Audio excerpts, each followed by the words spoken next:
بسم اللہ الرحمن الرحیم ایاک نعبد و ایاک نستعین۔ میرے پاکستانیوں، میں آج اپنی ساری قوم کو سمجھانا چاہتا ہوں کہ کیوں ہم اس جگہ پہ پہنچ گئے کہ ہم جیل بھرو تحریک کا آغاز کرنا چاہتے ہیں۔ اس کی کیا وجہ ہے؟ دیکھیں، ساری دنیا میں قومیں کسی قانون کے تحت چلتی ہیں۔ قانون کیا ہوتا ہے؟ وہ آئین فیصلہ کرتا ہے کہ کیا قانون میں جائز ہے اور کون سی چیز ناجائز ہے۔ جب سے یہ امپورٹڈ حکومت آئی ہے، اس ملک کے آئین اور قانون کی دھجیاں اڑائی گئی ہیں۔ حالات یہ ہیں کہ عدالتوں کی بھی باتیں، ان کے احکامات نہ پولیس سنتی ہے نہ یہ ریاست سنتی ہے۔ میں آپ کو مثال دیتا ہوں کہ ابھی حال ہی میں جب یہ امپورٹڈ حکومت بھاگ رہی تھی اسلام آباد کے لوکل گورنمنٹ الیکشن سے، تو عدالت نے کہا کہ فوری طور پہ ڈیٹ دو، بلکہ انہوں نے تو کہا کہ 48 گھنٹے میں کرواؤ۔ ابھی تک کوئی مہینہ ہونے لگا ہے تقریباً، ابھی تک الیکشنز نہیں ہوئے۔ اس کے علاوہ جس طرح فنڈامنٹل رائٹس، جو بنیادی حقوق، جو ہمارا آئین ہمیں ہمارے بنیادی حقوق کی حفاظت کرتا ہے، حالات یہ ہیں کہ لوگوں کو اٹھایا جاتا ہے۔ کتنے لوگوں کو، سوشل میڈیا کے لوگوں کو اٹھایا گیا، ان کو تشدد کیا گیا ان کے اوپر، صرف اس لیے کہ ان کی کوئی ٹویٹ تھی، اس کے اوپر اٹھایا گیا، تشدد کیا گیا۔ ابھی تک کئی ایسے لوگ ہیں جنہوں نے جس طرح کا تشدد کیا گیا، ابھی تک ان کا ذہنی توازن ٹھیک نہیں ہوا۔ اعظم سواتی، کون سا آئین، کون سا قانون اجازت دیتا ہے کہ ایک ٹویٹ کے اوپر ننگا کر کے اس کے اوپر تشدد کیا جائے، اور پھر جب وہ پھر سے اس کو جیل میں ڈالا جاتا ہے اور پھر اس کو کوئی 30 اس کے اوپر FIR کوئی بلوچستان سندھ میں کی جاتی ہے۔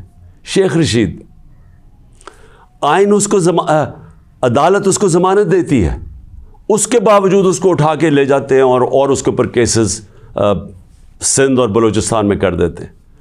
فواد چودھری، عدالت 4 دفعہ کہتی ہے IG کو کہ پیش کرو فواد چودھری کو عدالت میں، اور وہ اس کو اسلام آباد لے جاتے ہیں۔ تو یہ تو میں تھوڑی مثالیں دے رہا ہوں جو شہباز گل سے ہوا۔ کسٹوڈیل ٹارچر، تشدد، یہ پاکستان کے قانون کے خلاف ہے۔ تشدد بھی ہوا اور اس کو کوئی ریلیف نہیں ملی، اور پھر ڈرایا دھمکایا گیا اور کیسز کیے گئے۔ پرامن احتجاج ہمارا تھا 25 مئی کو، اس کے اوپر جو ظلم کیا گیا، کون سا قانون اور آئین ایک جمہوریت میں اجازت دیتا ہے کہ پرامن احتجاج کے اوپر تشدد کرو؟ انہوں نے 3 دھرنے ہمارے اگینسٹ دیے اور لانگ مارچز کی، کس کے اوپر ہم نے کوئی سختی کی؟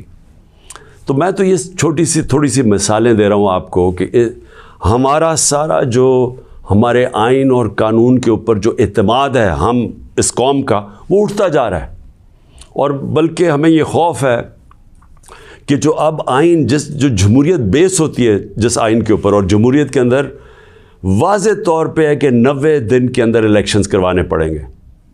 ہم نے اپنی 2 حکومتیں پنجاب اور سندھ میں کیوں گرائیں؟ ڈیزالو کی خود کوئی ایسے نہیں کرتا۔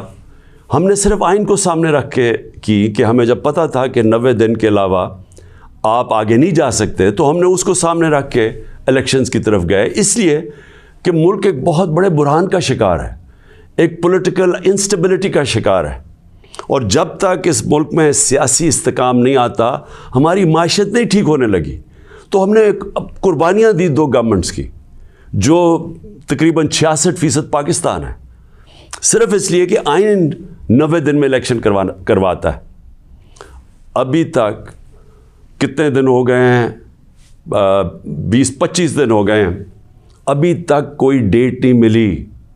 دونوں الیکشن کمیشن اور یہ جو 2 حکومتیں، جو 2 گورنرز ہیں، انہوں نے ڈیٹس نہیں ابھی تک دی، اور یہ سیدھی پاکستان کے آئین کی وائلیشن ہے۔ اور اگر یہ 90 دن سے آگے جاتے ہیں تو آئین بڑا صاف ہے اس میں کہ آرٹیکل 6 لگے گا۔ یہ ساری قوم اب دیکھ رہی ہے پاکستان کی عدالتوں کی طرف، اور میں یہ واضح کرنا چاہتا ہوں، یہ وہ پاکستان میں وقت آ گیا جو جسٹس منیر مومنٹ ہم کہتے ہیں، کہ ایک دفعہ ڈاکٹرن آف نیسیسٹی کے تحت ہماری جو اس قوم کا ڈاؤن سلائڈ شروع ہوا ہے، جو نچلا سفر شروع ہوا ہے، وہ جو فیصلہ تھا کہ ڈاکٹرن آف نیسیسٹی کے تحت آئین کو پیچھے ہٹا کے ہم نے طاقت کے ساتھ ہماری عدالتیں گئی. تو آج بھی وہی وقت ہے, سارا پاکستان دیکھ رہا ہے, ٹائم بدل چکا ہے. اگر یہ ہم نے دیکھا کہ اس سے آگے جاتے ہیں تو ہم نے یہ پلان کیا ہوا ہے کہ ہم نے اپنے آئین, اپنے ملک کے قانون کے رول آف لاء کے لیے, انصاف کے لیے ہم نے یہ جیل بھرو تحریک کا فیصلہ کیا, کیونکہ ہمیں کوئی نظر نہیں آ رہا کہ یہ جو وہ لوگ جن کی اوپر کرپشن کے کیسز, انٹرنیشنل انکشاف ہوتا ہے پینما کا, جس میں پتہ چلتا ہے کہ مریم نواز 4 مہنگے ترین لنڈن کی اپارٹمنٹس, جو کہ لنڈن کے سب سے مہنگے علاقے میں, اس پینما کے انکشاف میں پتہ چلتا ہے کہ اصل مالکہ ان کی مریم نواز تھی. اس کے بعد سارا ٹرائل ہوتا ہے, سزا ہوتی ہے. تو ان کے اوپر تو کوئی ایسا تشدد نہیں ہوا, ان کو تو جیل میں رائلٹیز کی طرح رکھا گیا. ان کے ذرا دیکھیں جیل میں کیسے جا رہے تھے. تو یہاں ٹویٹس کے اوپر تشدد کیا گیا. تو اس لیے 2 راستے ہمارے سامنے. ایک راستہ یہ ہے کہ ہم توڑ پھوڑ کریں, انتشار پھیلے گا ملک میں, سڑکیں بند کریں, پتھراؤ کریں, پہیہ جام سٹرائک کریں.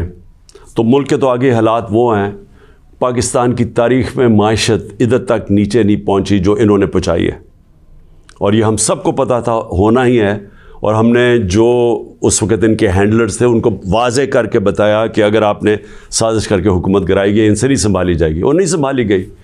تو آج کبھی بھی اتنا بڑا اکنامک کرائسس نہیں آیا جو آج پاکستان میں ہے. کبھی عام لوگوں کی زندگی میں اس طرح کی مہنگائی نہیں آئی جو آج آئی ہے. جو بے روزگاری بڑھتی جا رہی ہے, ایک طرف مہنگائی بڑھ رہی ہے, بے روزگاری, تو ملک کے معاشی حالات تو بہت برے ہیں. تو ہم اس لیے اس کو سامنے رکھ کے, اور 26 سال کی سٹرگل میں کبھی بھی ہم نے انتشار کی پالیٹکس نہیں کی. لہٰذا یہ پرامن طریقے کا احتجاج ہے جیل بھرو تحریک. میں آج اپنے سارے کارکنوں کو, بلکہ میں تو پاکستانی عوام کو بھی یہ کہتا ہوں کہ یہ اس وقت آپ پالیٹکس نہیں کر رہے ہیں, آپ اپنے ملک کے لیے جہاد لڑ رہے ہیں, حقیقی آزادی کی جنگ لڑ رہے ہیں. میں آج آپ سب کو کہوں گا کہ میرے اپنے کارکنوں کو کہ جو ہمارے ضلعی صدر ہیں, ڈسٹرکٹ پریزیڈنٹس جو ہیں, ان کے اوپر رجسٹریشن شروع کریں کہ جنہوں نے ہم پہلے ہر پاکستان کے شہر میں ہم جیل بھرو تحریک شروع کریں گے.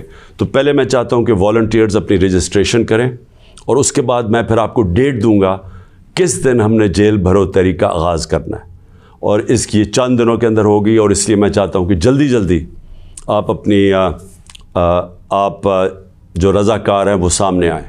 اور انشاءاللہ میں یہ سمجھتا ہوں کہ یہ جو ہماری تحریک ہے, اس سے ہم وہ چیز حاصل کرنا چاہتے ہیں جو پاکستان کو ایک حقیقی آزادی بھی دے گا, اور حقیقی آزادی کا مطلب حقیقی جمہوریت وہ بھی دے گا. اور وہ انشاءاللہ وہی ایک پاکستان کو ایک وہ جمہوریت جدھر رول آف لاء ہے, جدھر قانون کی حکمرانی ہے, وہی پاکستان کو اس دلدل سے نکالے گا. شکریہ.